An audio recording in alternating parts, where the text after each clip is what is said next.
Úrsula, Levy, El Tiempo. Julia, once you had finished the movie, what stayed on your mind? What couldn't you stop thinking about?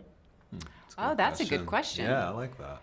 You know, I think one of the things that this movie had me pondering, that I just think is a kind of world ponderance, is why we insist on thinking that we can evaluate the truth of a person from a distance.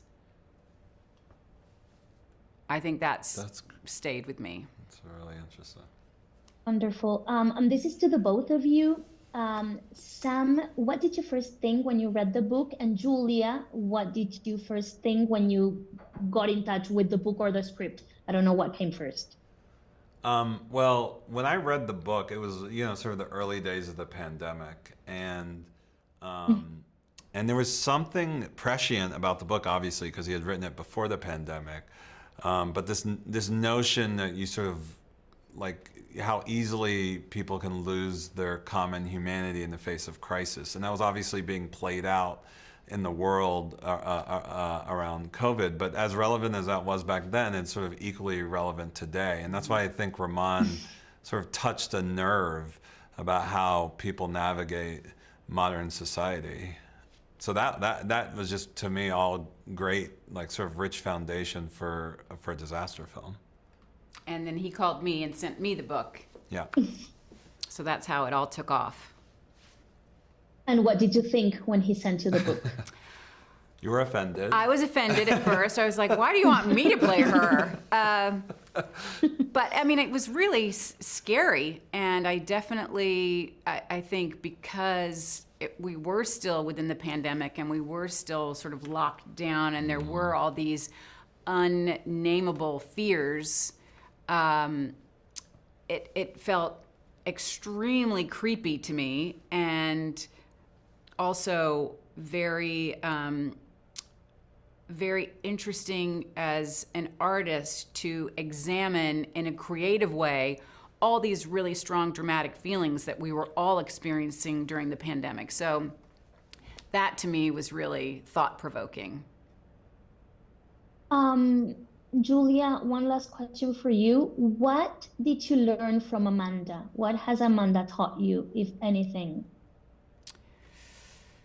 Oh, I mean, that there's good in everybody, of course, and none of the things that make us less than good, true people is out of vapor. It comes from something. It comes from some kind of fears, some kind of confusion, some kind of anger that is there for a reason. And it's how to just see that and work through it to try to get to the other side and be a better human on the planet. So I think I had an empathy for her plight. And to the both of you, what would you like for people to comment on once they watch the film, when they get together after watching the film and they start talking about it? You take that, Sam. Well, you're good at this. Well, I would say I want them to get that. My favorite movie-going experiences are when you leave the theater and you desperately need to talk to your friends about it. And then you go to a coffee shop and you spend hours debating on what it all meant, what your interpretation was. You start hearing other interpretations, and it just starts to create this conversation that can be exciting, it can be illuminating, but that to me is I wouldn't dare say that I want them to specifically interpret the film in any one way. For me, I think what was beautiful about the book's ending and what I tried to retain in the film was this sort of open-endedness to it, where it sparks conversation and gets people talking. Thank you so much, you guys. Thank Have a you. great Sunday.